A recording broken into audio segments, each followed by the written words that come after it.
While Democrats are claiming major victories in Virginia and Kentucky, the results may bode well for abortion rights activists as well. So CBS News reporter Kate Smith is joining us now. And usually you're out and about because you've been covering abortion rights all across the country, but you're here with us today. So let's start with Virginia. You have a Democratic governor and the Democratic legislature now, which means it should be pretty easy for them to pass whatever they want for the time being. What's happening in Virginia in relation to abortion rights, and how will this impact it?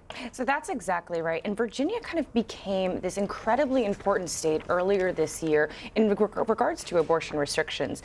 Now, earlier this year, the governor made these comments about abortions that happen later in a woman's pregnancy.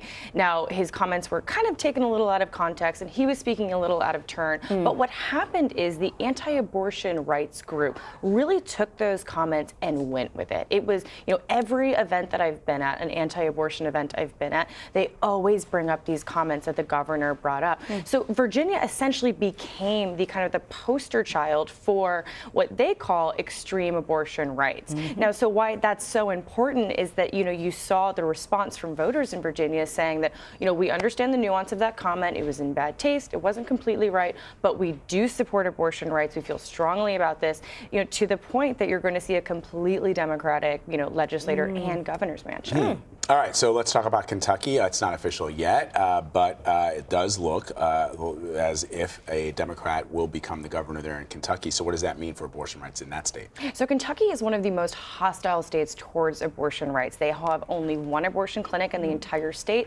That facility has been in a legal battle for literally years just to keep its doors open. Very similar to what you see in Missouri, just like kind of a few years down the road. 72-hour waiting period. They have that, so-called heartbeat law. So many things going on in Kentucky, and the Governor Bevin has been a huge supporter of all of these restrictions. He very proudly proclaims himself anti-abortion rights. The other side calls him an anti-abortion rights extremist. So the idea that he was able to, champion all of these anti-abortion restrictions and then gets voted out is very representative of what might be going on in the states. Voters, this doesn't really coincide with how voters feel about abortion restrictions. And we've heard Planned Parenthood and others say this, that this 6-week abortion ban is not representative of what women want. And so it is interesting that you see after a year where Kentucky passed 4 anti-abortion restrictions, the governor is now out.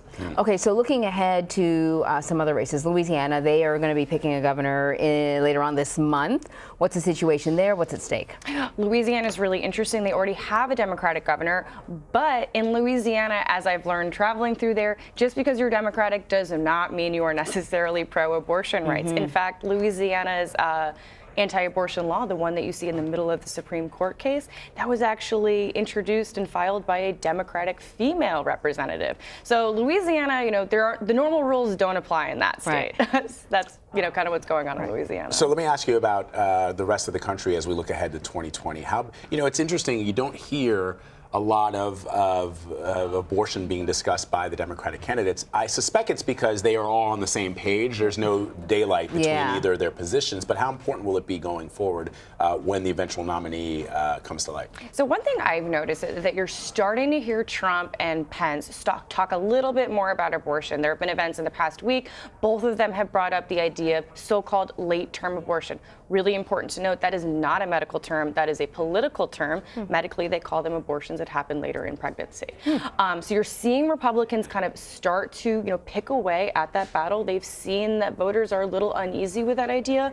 A lot of misunderstanding about what goes on in abortions that happen later in a pregnancy. And then exactly what you're saying, Vlad. So many of these Democratic candidates are pretty much aligned on how they feel about abortion. They think the Hyde Amendment should be repealed. That's, of course, the amendment that says that federal funds can't fund abortion.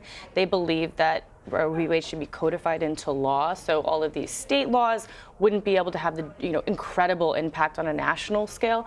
And a lot of them also believe that Medicaid should be allowed in all circumstances to fund abortion, ensuring that women who are of low income, are still able to make this choice. It is not just reserved for women of higher means.